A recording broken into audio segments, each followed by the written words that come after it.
Hey folks, this is Micholi with a class overview video for Dragon's Dogma 2 to help you pick which class to play. The different classes offer different gameplay experiences, and you want to ensure that you pick the class that will be the most fun for you. In this video, we'll take a look at 5 reasons to play each vocation, and as a bonus, I'll throw some ideas out as to which pawns to pick. If you want to skip ahead to specific classes, I'll have timestamps in the video description. I do want to note, before we get started, we don't have all the information since the game isn't out yet, so any video talking about classes should be taken with a grain of salt, this one included.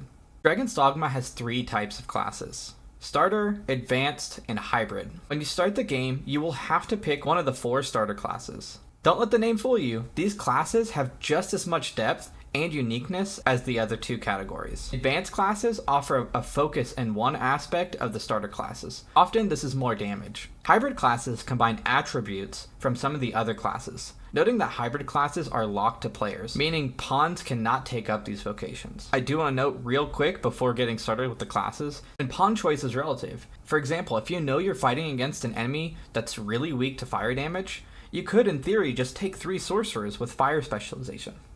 The fighter class embodies the traditional sword and board tank, excelling with capabilities that extend beyond mere brute strength.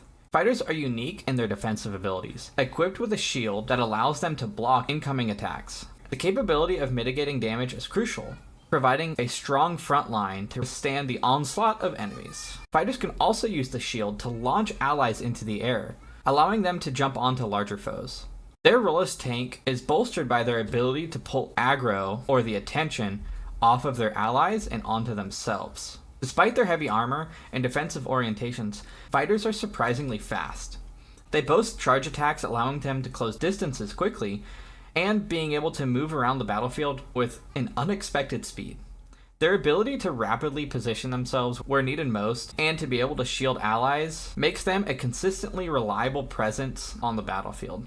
In terms of pawn support, fighters are going to benefit greatly from having an ally that can support them. A mage or a sorcerer pawn is going to be essential, providing the necessary healing and support to maintain the fighter's resilience while also enhancing their offensive capabilities with elemental weapon enchantments. Additionally, a ranged pawn like the archer is going to be valuable to deal with those pesky flying enemies. The Archer class epitomizes the acrobatic ranger theme, skilled in exploiting enemy vulnerabilities from a distance. As an archer, players master the art of precision, utilizing abilities like Dire Arrow to unleash devastating charged shots and raining down volleys to overwhelm foes. The class's proficiency in targeting weak spots is not merely a damage-dealing tactic, but can also strategically stun enemies, turning the tide of battle. Archers are equipped with a variety of arrows, including elemental and explosive types, expanding their arsenal to adapt to any combat scenario, ensuring they are prepared for whatever challenges they face. What makes the archers really stand out is they are the strongest class against airborne adversaries, solidifying their status as the premier choice for players to prioritize mobility and tactical positioning. With the ability to consistently hit critical areas, archers can dismantle enemy defenses and create opportunities for their allies to exploit by breaking their poise meter or their CC meter and knocking enemies down. The combination of mobility, precision, and versatility makes the archer class a formidable force on the battlefield, capable of shifting the momentum of combat in their favor. When considering the pawn configuration, players should aim to create a balanced team that covers all aspects of combat, so you'll definitely want some sort of front line like a fighter or a warrior, absorbing damage and maintaining aggro of enemies, allowing the archer to operate without direct threat. Additionally, having a mage or a sorcerer pawn can provide essential support, offering both elemental damage to exploit enemy elemental weaknesses and to heal and support allies on long fights. The thief class represents the traditional rogue, bringing to the table playstyles centered around agility, subtlety, and sustained damage. Thieves excel at delivering a flurry of attacks through intricate combos and specialized weapon skills, like the devastating firebomb. Their hallmark is their exceptional mobility on the battlefield, allowing them to dart in and out of combat with ease, which not only makes them elusive targets, but also enables them to exploit enemy weaknesses. An additional unique aspect of the thief is their vertical agility, allowing them to leap on and off of enemies. Playing as a thief offers the thrill of a high skill ceiling, where mastery of their fast-paced and intricate gameplay can lead to significant rewards. Thieves are known for their ability to secure extra loot, making them a great choice for players who want to stockpile gold. The Thief's gameplay is exhilarating, demanding quick reflexes and a sharp decision making to maximize their effectiveness in battle. This class is ideal for players who want a challenge to master a complex and active combat role. As for pawn selection for the Thief, you'll want a fighter for sure. The fighter can hold aggro against enemies and can create openings for the Thief to exploit, even launching the Thief onto larger foes. Additionally, having a Mage or Sorcerer provides crucial support, offer healing, and elemental damage. The Mage class is the basic magic user. Mages excel in a support role, offering a balanced mix of offensive and defensive capabilities. Early in the game, they provide a substantial damage output, particularly in the area of elemental spells, which can target enemy vulnerabilities. Their proficiency in AoE allows them to control the battlefield. Mages are invaluable for their support skills. They can enhance their allies' effectiveness in battle through weapon buffs, amplifying the damage output and elemental properties of physical attacks. Mages possess healing spells, making them essential in some of the longer fights. They can also fly, freeing them to navigate the battlefield. When considering pawn companions for Mage, it's crucial to get some melee defenses. A tank-like fighter or warrior pawn can protect the Mage from direct confrontation, allowing them to get their casts off uninterrupted. On the other hand, having a pawn with ranged or physical capabilities like the Archer or Thief can help manage enemies that close the distance too quickly. The Magick Archer is an intriguing hybrid akin to a bard wielding a magical machine gun, specializing in ranged elemental attacks. This class excels in exploiting elemental weaknesses, employing a versatile array of arrows. Fire arrows create explosive effects and can be steered mid-flight. Ice arrows can slow down enemies, and holy arrows illuminate the dark environments that were so prominent in endgame in the original Dragon's Dogma. These also can deal a lot of AoE damage. The inclusion of a remedy arrow allows for healing, and the class also offers a ranged res, showcasing the class's supportive capabilities alongside its offense. With the ability to deliver tremendous damage, especially when aiming at elemental vulnerabilities, the Magick Archer shines in enclosed spaces where their ricocheting arrows can inflict increasing damage with each bounce, making them deadly in close quarters combat. The class also features a machine gun style attack. I'm hoping the sacrificial arrow makes a return with its ability to sacrifice a pawn to deal insane amounts of damage. The Magick Archer's comprehensive skill set makes it a strong candidate for solo play. When it comes down to pawn selection, a tank might be vital to hold enemy aggro, ensuring the Magick Archer can capitalize on their unique combat mechanics. This dynamic allows players to switch between roles of damage dealer and support, depending on the situation. And if sacrificial arrow makes a return, you can just think of your pawns as ammunition. The Mystic Spearhand is a unique amalgamation of fighter and mage, wielding lightning-based attacks and telekinetic powers with a weapon similar to Darth Maul's double-sided saber. This class offers unparalleled mobility, allowing players to teleport across the battlefield, whether it's to strike from above, weave through enemy ranks, or engage aerial foes directly. The Mystic Spearhand's versatility extends to its combat capabilities.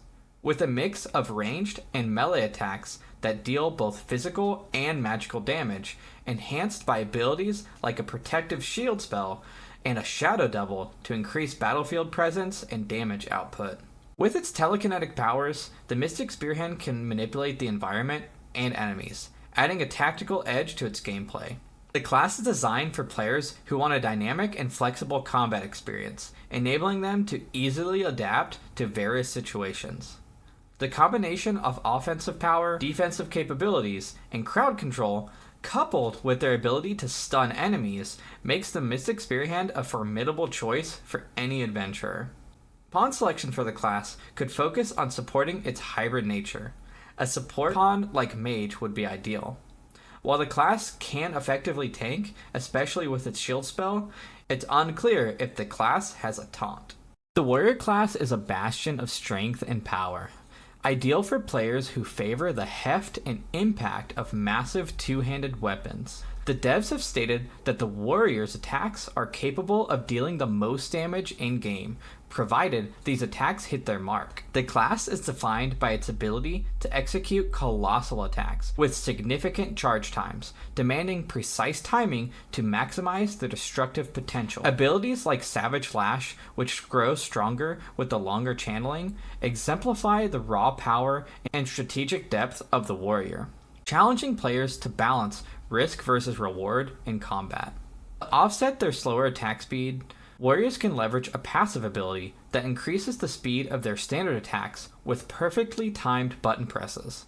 This skill allows for a more fluid combat, enabling warriors to overcome the slow nature of their attacks and engage more effectively in fast-paced battles. Their tankiness is due to their heavy armor and abilities like Bellow, which serve as an AoE taunt to protect their less durable allies. Warriors also possess a second wind ability to remove debuffs, and they have the ability to parry enemy attacks for devastating counterblows. Warriors have access to moves for crowd control and utility, abilities like Barge for disrupting enemy lines, Ladder Launch to aid allies in vertical assaults, and Null Breaker for unbalancing foes. To maximize a warrior's effectiveness, the pawn selection is essential. A ranged pawn can address aerial threats. Another melee pawn can help pin down allies, accommodated by the warrior's Ladder Launch ability.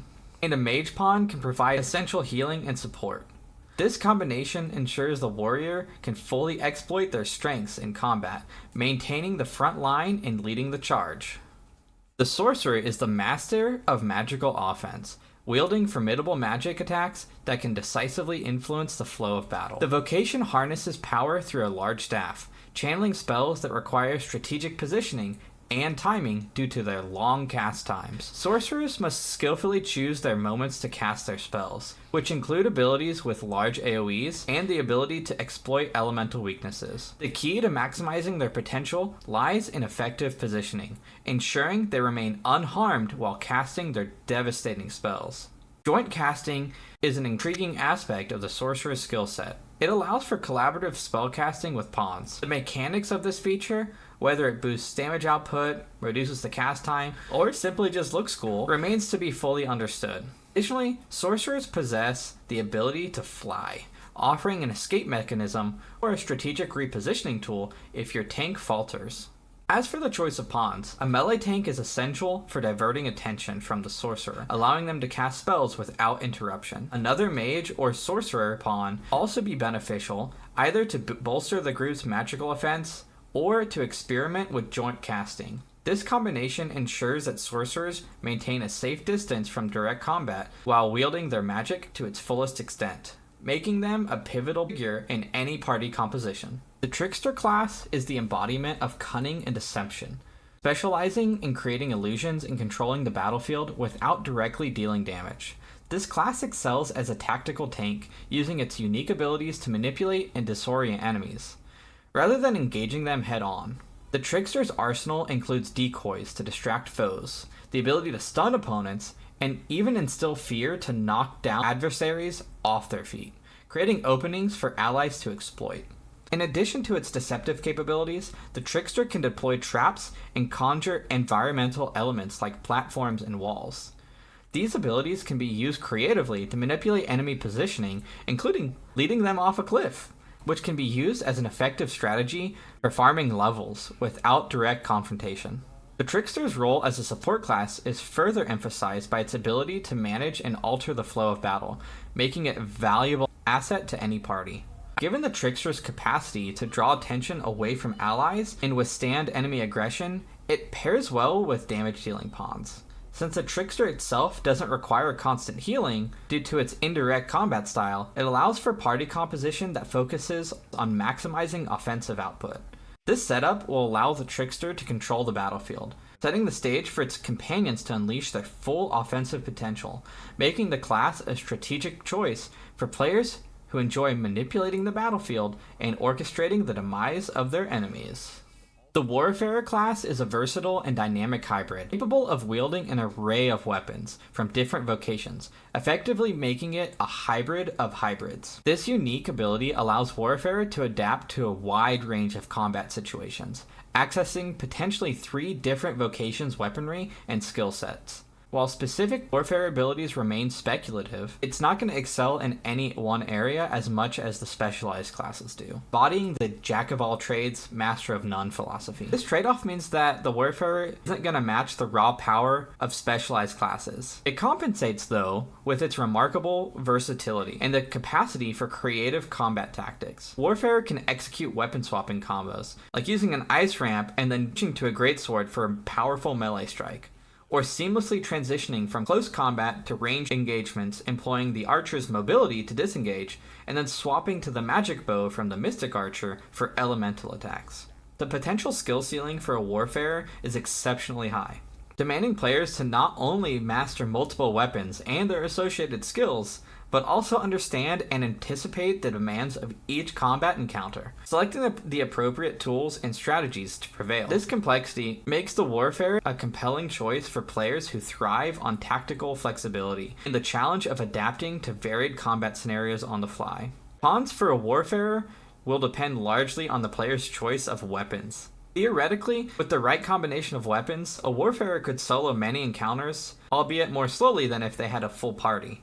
This flexibility means the choice of pawns can vary widely. I don't necessarily have suggestions for pawns here because of the versatility, and I wouldn't suggest playing this class unless you can come up with a pawn configuration that's going to fit the specific playstyle you're going for. And that's all the classes. If you've seen or read something that I missed, I still haven't decided what I'm going to play yet either. So please let me know. If you still can't decide on what to play after watching this, check out the quiz that they posted on their website.